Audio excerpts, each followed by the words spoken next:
श्री गणेशाय नमः। वक्रतुंड महाकाय सूर्यकोटि समप्रभा निर्विघ्नं कुरु मे देव सर्वकार्येषु सर्वदा। जय माँ अम्बे। सर्वमंगल मांगल्ये शिवे सर्वार्थ साधिके शरण्ये त्र्यंबके गौरी नारायणी नमोस्तुते। शारदीय नवरात्रि तीसरा दिन माँ चंद्रघंटा। शारदीय नवरात्रि के तीसरे दिन माँ दुर्गा के तीसरे स्वरूप माँ चंद्रघंटा की पूजा अर्चना करने का विधान है। माँ दुर्गा का ये स्वरूप काफ़ी मनमोहक माना जाता है। देवी भगवती पुराण के अनुसार माता के गले में सफ़ेद फूलों की माला सुशोभित है। साथ ही माँ बाघ की सवारी करती हैं। चंद्रघंटा माँ की 10 भुजाएं हैं, जिसमें वह कमल, धनुष, बाण, खड्ग, कमंडल, तलवार, त्रिशूल और गदा आदि शस्त्र हाथ में लिए हुए हैं। माँ के सिर पर अर्धचंद्र हैं, इस कारण उन्हें चंद्रघंटा कहा गया है। माँ चंद्रघंटा की पूजा करने से व्यक्ति के अंदर का भय समाप्त हो जाता है। इसके साथ ही शत्रुओं के ऊपर विजय प्राप्त होती है। माँ चंद्रघंटा की कथा। पुरानी कथाओं के अनुसार जब महिषासुर ने तीनों लोकों में आतंक मचाना शुरू कर दिया, वह स्वर्गलोक में इंद्रदेव को हराकर अपना आधिपत्य जमाना चाहता था। इसलिए वह स्वर्गलोक पर राज करने की इच्छा पूरी करने के लिए युद्ध कर रहा था। तब सभी देवताओं ने ब्रह्मा, विष्णु और महेश तीनों से सहायता मांगी। देवताओं की बात को सुनने के बाद तीनों को बहुत क्रोध आया। क्रोध के कारण तीनों के मुख से एक विकराल ऊर्जा उत्पन्न हुई। उससे एक देवी का प्रादुर्भाव हुआ। देवी को भगवान शंकर ने अपना त्रिशूल, भगवान विष्णु ने अपना चक्र, इंद्र ने अपना घंटा, सूर्य ने अपना तेज तलवार और सिंह प्रदान किया। इसी प्रकार अन्य सभी देवताओं ने भी माता को अपने अपने अस्त्र सौंप दिए। इसके बाद माँ चंद्रघंटा महिषासुर का वध करने पहुंची। महिषासुर का वध करने के लिए देवताओं ने माँ का धन्यवाद दिया। इसके बाद देवताओं को महिषासुर के आतंक से मुक्ति मिली। या देवी सर्वभूतेषु माँ चंद्रघंटा रूपेण संस्थिता नमस्तस्यै नमस्तस्यै नमस्तस्यै नमो नमः। ओम देवी चंद्रघंटाय नमः। ज्वाला माता की कथा। ये दूमा देवी का स्थान है। इसकी मान्यता 51 शक्तिपीठों में सर्वोपरि है। कहा जाता है कि यहाँ पर भगवती सती की जीवा गिरी तथा भगवान शिव उन्मत्त भैरव रूप स्थित हैं। इस तीर्थ में देवी के दर्शन ज्योति के रूप में किए जाते हैं। श्री ज्वालामुखी मंदिर के निर्माण के विषय में जो कथा प्रचलित है, उसके अनुसार सम्राट भूमिचंद्र ने ऐसा अनुमान किया कि भगवती सती की जीवा भगवान विष्णु के धनुष से कटकर हिमालय के धौलीधार पर्वतों पर गिरी है। काफ़ी प्रयत्न करने पर भी वह उस स्थान को ढूंढने में असफल रहे। तदुपरांत उन्होंने नगरकोटा कांगड़ा में एक छोटा सा मंदिर भगवती सती के नाम से बनवाया। इसके कुछ वर्षों बाद किसी ग्वाले ने सम्राट भूमिचंद्र को सूचना दी कि उसने अमुक पर्वत पर ज्वाला निकलती हुई देखी है, जो ज्योति के समान निरंतर जलती है। महाराज भूमिचंद्र जी ने स्वयं आकर इस स्थान के दर्शन किए और घोर वन में मंदिर का निर्माण किया। मंदिर में पूजा के लिए शाक द्वीप से भोजक जाति के 2 पवित्र ब्राह्मणों को लाकर यहाँ का पूजन अधिकार सौंपा गया। उन्हीं भोजक ब्राह्मणों के वंशज आज तक श्री ज्वाला देवी की पूजा करते आ रहे हैं। श्री ज्वाला माता की दूसरी कथा में भक्त ध्यानु की कथा आती है। जिन दिनों भारत में मुगल सम्राट अकबर का शासन था, उन्हीं दिनों की ये घटना है। नंदोन ग्राम निवासी माता का एक सेवक ध्यानु भक्त 1000 यात्रियों सहित माता के दर्शन के लिए जा रहा था। इतना बड़ा दल लेकर बादशाह के सिपाहियों ने चांदनी चौक दिल्ली में उन्हें रोक लिया और अकबर के दरबार में ले जाकर ध्यानु भक्त को पेश किया। बादशाह ने पूछा, तुम इतने आदमियों को साथ लेकर कहाँ जा रहे हो? ध्यानु ने हाथ जोड़कर उत्तर दिया, मैं ज्वाला माई के दर्शन के लिए जा रहा हूँ। मेरे साथ जो लोग हैं वे भी माता के भक्त हैं और यात्रा पर जा रहे हैं। अकबर ने ये सुनकर कहा, ये ज्वाला माई कौन है और वहाँ जाने से क्या होगा? ध्यानु भक्त ने उत्तर दिया, महाराज, ज्वाला माई संसार की रचना एवं पालन करने वाली माता है। अकबर बादशाह बोले, तुम्हारी ज्वाला माई इतनी ताकतवर है, इसका यकीन हमें किस तरह आए? आखिर तुम माता के भक्त हो, अगर कोई करिश्मा हमें दिखाओ तो हम मान लेंगे। ध्यानु ने नम्रता से उत्तर दिया, महाराज, मैं तो माता का एक तुच्छ सेवक हूँ, भला कोई चमत्कार कैसे दिखा सकता हूँ? अकबर ने कहा, अगर तुम्हारी बंदगी पाक व सच्ची है तो देवी माता जरूर तुम्हारी इज्जत रखेगी। अगर वह तुम जैसे भक्तों का ख्याल ना रखे तो फिर तुम्हारी इबादत का क्या फ़ायदा? यहाँ तो वह देवी ही यकीन के काबिल नहीं, यहाँ तुम्हारी भक्ति झूठी है। इम्तिहान के लिए हम तुम्हारे घोड़े की गर्दन अलग किए देते हैं, तुम अपनी देवी से कहकर उसे दोबारा जिंदा करवा लेना। इस प्रकार घोड़े की गर्दन काट दी गई। ध्यानु भक्त ने कोई उपाय न देखकर बादशाह से 1 माह की अवधि तक घोड़े के सिर को सुरक्षित रखने की प्रार्थना की। अकबर ने ध्यानु भक्त की बात मान ली, यात्रा करने की अनुमति भी दे दी। बादशाह से विदा होकर ध्यानु भक्त ने साथियों सहित माता के दरबार में जा उपस्थित हुआ। स्नान पूजन आदि करने के उपरांत रात भर जागरण किया। प्रातःकाल आरती के समय हाथ जोड़कर ध्यानु ने प्रार्थना की, हे मातेश्वरी, आप अंतर्यामी हैं। बादशाह मेरी भक्ति की परीक्षा ले रहा है, मेरी लाज रखना। मेरे घोड़े को अपनी कृपा व शक्ति से जीवित कर देना, चमत्कार पैदा करना, अपने सेवक को कृतार्थ करना। यदि आप मेरी प्रार्थना स्वीकार ना करेंगी तो मैं भी अपना सिर काटकर आपके चरणों में अर्पित कर दूंगा, क्योंकि लज्जित होकर जीने से मर जाना अच्छा है। यह मेरी प्रतिज्ञा है, आप उत्तर दें। कुछ समय तक मौन रहा, कोई उत्तर ना मिला। इसके पश्चात भक्त ने तलवार से अपना शीश काटकर देवी को भेंट कर दिया।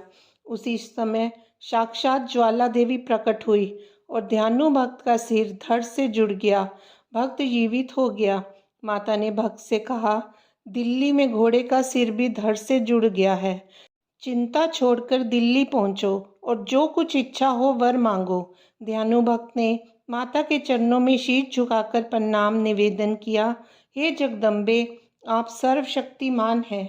हम मनुष्य अज्ञानी हैं, भक्ति की विधि में नहीं जानते। फिर भी यही विनती करता हूँ कि माँ अम्बे, आप अपने भक्तों की इतनी कठिन परीक्षा ना लिया करो। प्रत्येक संसारी भक्त आपको शीश भेंट नहीं कर सकता। कृपा करके हे मातेश्वरी, किसी साधारण भेंट से ही अपने भक्तों की मनोकामनाएं पूर्ण किया करो। तथास्तु। अब से मैं शीश के स्थान पर केवल नारियल की भेंट व सच्चे हृदय से की गई प्रार्थना द्वारा ही मनोकामना पूर्ण करूंगी। ये कहकर माता अंतर्ध्यान हो गई। इधर तो ये घटना घटी, उधर दिल्ली में जब मृत घोड़े के सिर व धड़ माता की कृपा से अपने आप जुड़ गए तो सब दरबारियों से बादशाह अकबर आश्चर्य में डूब गए। बादशाह ने कुछ सिपाहियों को ज्वाला जी भेजा। सिपाहियों ने वापस आकर अकबर को सूचना दी, वहाँ जमीन में से रोशनी की लपटें निकल रही हैं, शायद उन्हीं की ताकत से ये करिश्मा हुआ है। अगर आप हुक्म दें तो इन्हें बंद करवा दें। अकबर ने स्वीकृति दे दी। शाही सिपाहियों ने सर्वप्रथम माता की पवित्र ज्योत के ऊपर लोहे के मोटे मोटे तवे रखवा दिए, परंतु दिव्य ज्योति तवे फाड़कर ऊपर निकल आई। इसके पश्चात एक नहर का बहाव उस ओर मोड़ दिया गया, जिससे नहर का पानी निरंतर ज्योति के ऊपर गिरता रहा। फिर भी ज्योति का जलना बंद न हुआ। शाही सिपाहियों ने अकबर को सूचना दी कि ज्योति का जलना बंद नहीं हो रहा। हमारी सारी कोशिश नाकाम हो गई है। अब जो मुनासिब हो वो आप करें। यह समाचार पाकर बादशाह अकबर ने दरबार के विद्वान ब्राह्मणों से परामर्श किया। ब्राह्मणों ने विचार करके कहा, आप स्वयं जाकर देवी के चमत्कार को देखें। नियमानुसार भेंट आदि चढ़ाकर देवी माता को प्रसन्न करें। बादशाह के लिए दरबार में जाने का नियम यह है कि स्वयं आप अपने कंधे पर 1.25 मन शुद्ध सोने का छत्र लाद कर नंगे पैर माता के दरबार में जाएं। तत्पश्चात स्तुति आदि करके माता से क्षमा मांग लें। अकबर ने ब्राह्मणों की बात मान ली। 1.25 मन पक्के सोने का छत्र तैयार हुआ। फिर वह छत्र अपने कंधे पर रखकर नंगे पैर बादशाह ज्वाला जी पहुंचा। वहां दिव्य ज्योति के दर्शन किए। मस्तक श्रद्धा से झुक गया। अपने पर पश्चाताप होने लगा। सोने का छत्र कंधे से उतारकर रखने का उपक्रम किया, परंतु छत्र गिरकर टूट गया। कहा जाता है कि वह सोने का ना रहा, किसी विचित्र धातु का बन गया, जो ना लोहा था, ना पीतल, ना तांबा, ना शीशा। इस चमत्कार को देखकर अकबर ने अनेक प्रकार से स्तुति करते हुए माता से क्षमा मांगी। अनेक प्रकार से माता की पूजा करके दिल्ली वापस लौट आया। आते ही अपने सिपाहियों को सभी भक्तों से प्रेम पूर्वक व्यवहार करने का आदेश दिया। अकबर बादशाह द्वारा चढ़ाया गया खंडी छत्र माता के दरबार में बाईं ओर आज भी पड़ा हुआ दिखाई देता है। बोलो सच्चे दरबार की जय। जय माता दी। चौथा अध्याय, इंद्रादि देवताओं द्वारा देवी की स्तुति। ध्यान। सिद्धि की इच्छा रखने वाले पुरुष जिनकी सेवा करते हैं तथा देवता जिन्हें सब ओर से घेरे रहते हैं तथा उन जिया नाम वाली दुर्गा देवी का ध्यान करें। उनके श्री अंगों की आभा काले मेघ के समान श्याम है। वे अपने कटाक्षों से शत्रु समूह को भय प्रदान करती हैं। उनके मस्तक पर आबद्ध चंद्रमा की रेखा शोभा पाती है। वे अपने हाथों में शंख, चक्र, कृपाण और त्रिशूल धारण करती हैं। उनके 3 नेत्र हैं। वे सिंह के कंधे पर चढ़ी हुई हैं और अपने तेज से तीनों लोकों को परिपूर्ण कर रही हैं। ऋषि कहते हैं, अत्यंत पराक्रमी दुरात्मा महिषासुर तथा उसकी दैत्य सेना के देवी के हाथ से मारे जाने पर इंद्र आदि देवता प्रणाम के लिए गर्दन तथा कंधे झुकाकर उन भगवती दुर्गा का उत्तम वचनों द्वारा स्तवन करने लगे। उस समय उनके सुंदर अंगों में अत्यंत हर्ष के कारण रोमांच हो आया था।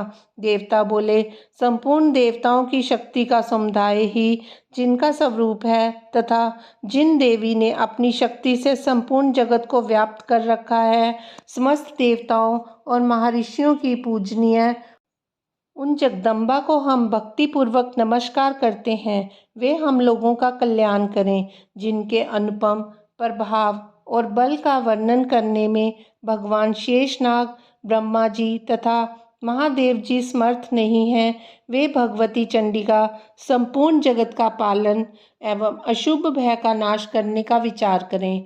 जो पुण्य आत्माओं के घरों में स्वयं ही लक्ष्मी रूप से, पापियों के यहाँ दरिद्रता रूप से, शुद्ध अंतकरण वाले पुरुषों के हृदय में बुद्धि रूप से, सत्पुरुषों में श्रद्धा रूप से तथा कुलीन मनुष्य में लज्जा रूप से निवास करती हैं, उन आप भगवती दुर्गा को हम नमस्कार करते हैं।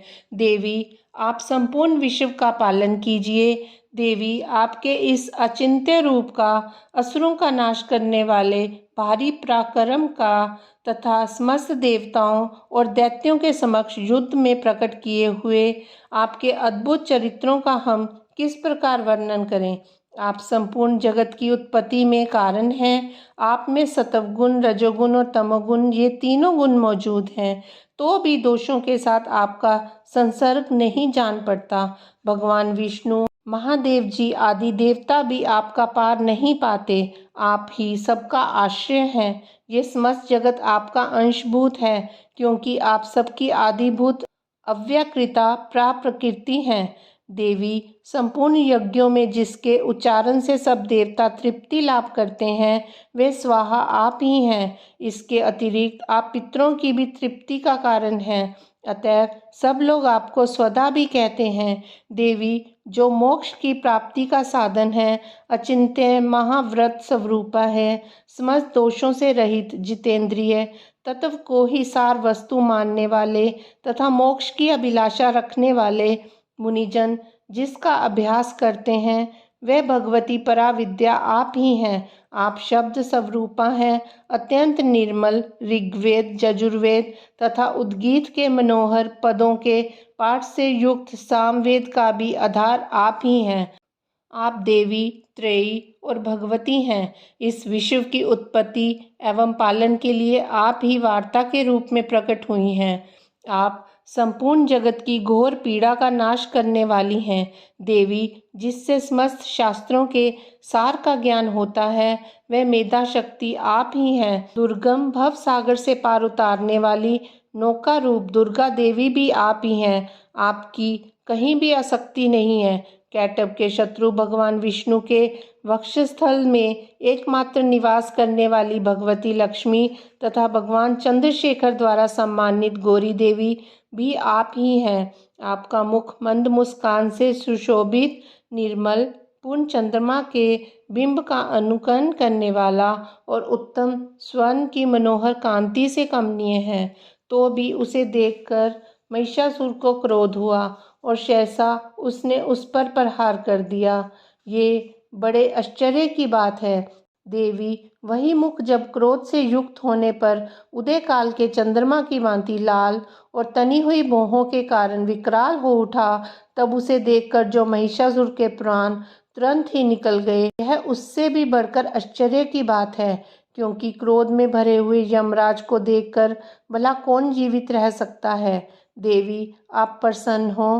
परमात्मा स्वरूपा आपके प्रसन्न होने पर जगत का अभ्युदय होता है और क्रोध में भर जाने पर आप तत्काल ही कितने कुलों का सर्वनाश कर डालती हैं। यह बात अभी अनुभव में आई है, क्योंकि महिषासुर की ये विशाल सेना क्षण भर में आपके कोप से नष्ट हो गई है। सदा अभ्युदय प्रदान करने वाली आप जिन पर प्रसन्न रहती हैं, वे ही देश में सम्मानित हैं। उन्हीं को धन और यश की प्राप्ति होती है। उन्हीं का धर्म कभी शिथिल नहीं होता तथा वे ही अपने हिष्ट पुष्ट स्त्री पुत्र और भृत्यों के साथ धन्य माने जाते हैं। देवी, आपकी ही कृपा से पुण्य आत्मा पुरुष प्रतिदिन अत्यंत श्रद्धापूर्वक सदा सब प्रकार के धर्मानुकूल कर्म करता है और उसके प्रभाव से स्वर्ग लोक में जाता है। इसलिए आप तीनों लोकों में निश्चय ही मनोवांछित फल देने वाली हैं। माँ दुर्गे, आप स्मरण करने पर सब प्राणियों का भय हर लेती हैं और स्वस्थ पुरुषों द्वारा चिंतन करने पर उन्हें परम कल्याण में बुद्धि प्रदान करती हैं। दुख, दरिद्रता और भय हरने वाली देवी, आपके सिवा दूसरी कौन है जिसका चित्त सब प्रकार उपकार करने के लिए सदा हृदयार्द्र रहता हो।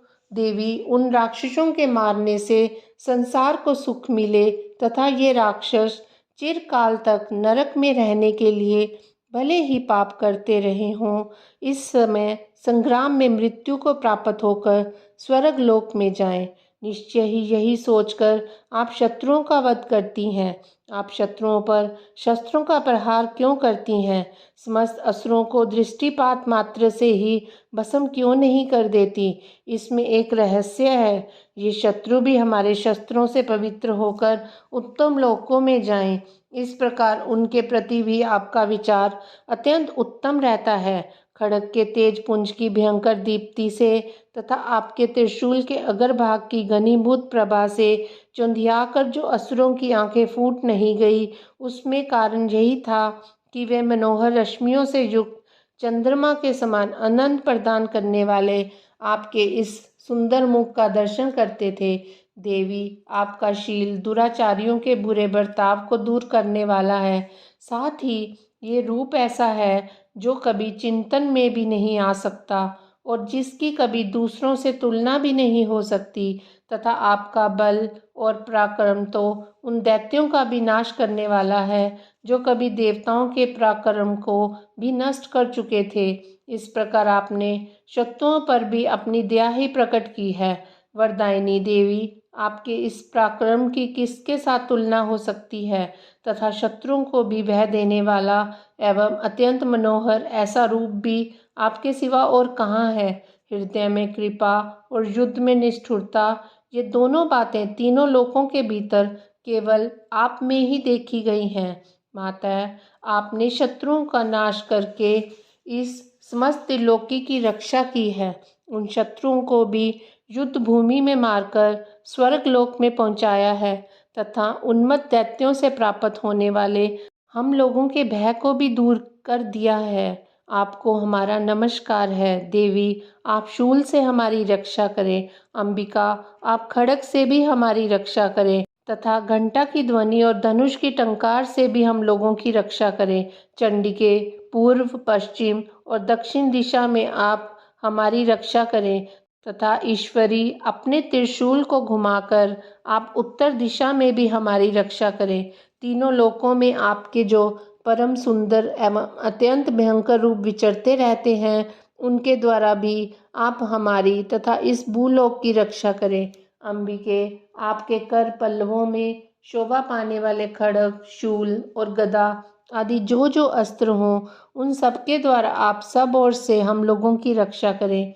ऋषि कहते हैं, इस प्रकार जब देवताओं ने जगन माता दुर्गा की स्तुति की और नंदन वन के दिव्य पुष्पों एवं गंध चंदन आदि के द्वारा उनका पूजन किया, फिर सबने मिलकर जब भक्ति पूर्वक दिव्य धूपों की सुगंध निवेदन की, तब देवी ने प्रसन्न वंदन होकर प्रणाम करते हुए सब देवताओं से कहा। देवी बोली, देवताओं, तुम सब लोग मुझसे जिस वस्तु की अभिलाषा रखते हो उसे मांगो। देवता बोले, भगवती ने हमारी सब इच्छा पूर्ण कर दी। अब कुछ भी बाकी नहीं है, क्योंकि हमारा ये शत्रु महिषासुर मारा गया। महेश्वरी, इतने पर भी यदि आप हमें और वर देना चाहती हैं, तो हम जब जब आपका स्मरण करें, तब तब आप दर्शन देकर हम लोगों के महान संकट दूर कर दिया करें तथा प्रसन्न मुखी अंबिके, जो मनुष्य इन स्तोत्रों द्वारा आपकी स्तुति करे, उसे वित्त, समृद्धि और वैभव देने के साथ ही उसकी धन और स्त्री आदि संपत्ति को भी बढ़ाने के लिए आप सदा हम पर प्रसन्न रहें।